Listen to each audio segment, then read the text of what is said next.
Hello friends, બહેનોને જો રસોઈમાં અઘરામાં અઘરું કામ હોય તો તે લસણ ફોલવું છે.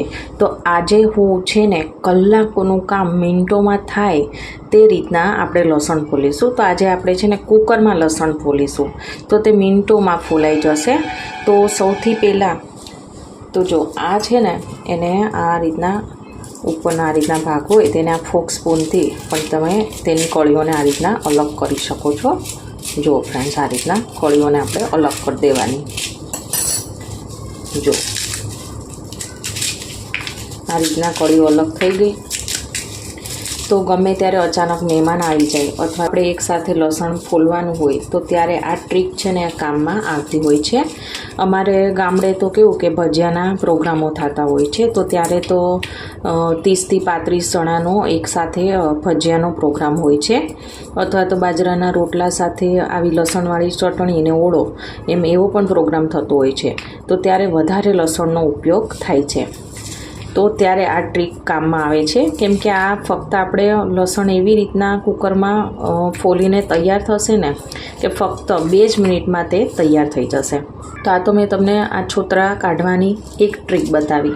બીજી જે મારી પર્સનલ ટ્રીક છે કે જે હું ફોલો કરું છું, તો જો આ રીતના રાખી અને પછી હાથેથી જો આ રીતના ધૂંબો મારું છું. જો 1 થી 2 વાર આ રીતના માર્યું એટલે આમ જો આ બધું સરસ એવું છૂટું પડવા લાગશે. જો એક એક કળીઓ છે આ રીતના છૂટી પડવા લાગશે. તો તમે ફોક સ્પૂનથી પણ કરી શકો છો અને હાથેથી આ મારી ટ્રીકથી પણ કરી શકો છો. તો આપણે એક સાથે 5 કિલો જો લસણ ફોલવું હશે ને તો એ ફોલાઈ જશે. ફક્ત 2 જ મિનિટમાં ફોલાઈ જશે. તો સૌથી પહેલાં તો આ રીતના એક વાસણ આપણે લઈ લીધેલું છે. તેમાં આ જે કળીઓ છે આપણે જે અલગ કરી છે તે આપણે આમાં નાખશું. જો આ રીતના. તો ઘણી બહેનોને લસણ ફૂલવાનો ખૂબ જ કંટાળો પણ આવતો હોય છે. તો તમે આ ટ્રીક અપનાવશો ને એટલે ફટાફટ તમારું લસણ ફોલાઈ જશે. તો આ રીતના જે આ છોતરા હોય ઉપરના એ આપણે થોડા અલગ કરી લેશું. આ રીતના મોટા મોટા હોય. જુઓ, તો આ રીતના મેં અહીંયા 3 ગાંઠિયા અહીંયા નાખ્યા છે, બરાબર. અને હવે છે ને આપણે કુકર લેશું. તો ફ્રેન્ડ્સ, કુકરમાં છે ને આપણે 1 ગ્લાસ જેટલું પાણી નાખી દઈશું. અને હવે આપણે જે આ લસણ તૈયાર કર્યું છે ને એ આપણે આમાં મૂકીશું. એકદમ આસાન રીત છે કે જે તમે આસાનીથી આ રીતથી લસણને ફોલી શકો છો. તો હવે છે ને મિત્રો, જો આ રીતના હાથમાં આટલું પાણી લેશું અને આ બધા લસણ ઉપર આપણે આ રીતના છટકોરો મારી દઈશું. વધારે પાણી નહીં નાખવાનું, આટલું જ નાખવાનું છે. અને હવે મિત્રો છે ને આપણે જો અહીંયા ગેસ ઓન કરીશું.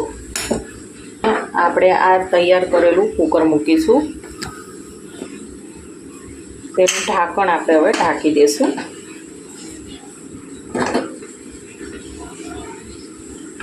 તો ફ્રેન્ડ્સ, અહીંયા આપણે સીટી નથી કરવાની, પરંતુ 1 મિનિટ જેવું આને આપણે કૂક થવા દેવાનું છે. વધારે નથી આપણે કરવાનું, અહીંયા સીટી નથી કરવાની.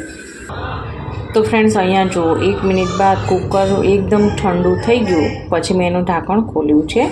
તો આ રીતના અડી શકાય તેટલું એ એકદમ ઠરી ગયું છે. અને આ રીતના કાઢીએ તો જો ફ્રેન્ડ્સ, અહીંયા અમુક કળીઓ તો તેની આમ છૂટી પડી ગઈ છે. આમ જુઓ, તેની આ છાલો હોય અમુક તો એ છૂટી અલગ અલગ થઈ ગઈ છે. જો આ રીતના અમુક તો આ છૂટા પડી ગયા હોય એ આ રીતના આપણે કાઢી લઈશું. જો ફ્રેન્ડ્સ, આ રીતના. અને હવે આ રીતના આપણે 2 હાથે વચ્ચે રાખીને કરશું એટલે જે કાંઈ પોતરા હશે એ પણ નીકળી જશે આમાં. તો જો આ રીતના પોતરા તેના અલગ થઈ જશે. આમ જુઓ, આ રીતના કરશો એટલે હા અલગ થવા માંડશે.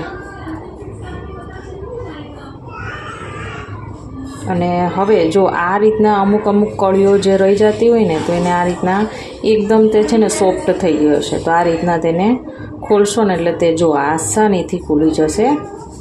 જો છે ને એકદમ આસાનીથી આ કળી ખુલી ગઈ છે. જો ફ્રેન્ડ્સ, જો જો આ રીતના આસાનીથી ખુલી ગઈ ને આપણું એકદમ સરસ ક્લીન એવું આ લસણ એ ફોલાઈ ગયું છે. આ રીતના બીજું બધું લસણ છે એને પણ આપણે કરી લઈશું. તો ફ્રેન્ડ્સ, આજની મારી આ લસણ ફોલવાની રીત તમને ગમી હોય તો મારી ચેનલને સબસ્ક્રાઈબ, લાઇક અને શેર કરવાનું ના ભૂલતા. તો આપણે ફરીવાર મળીશું એક નવા જ વિડીયો સાથે. Thank you for watching.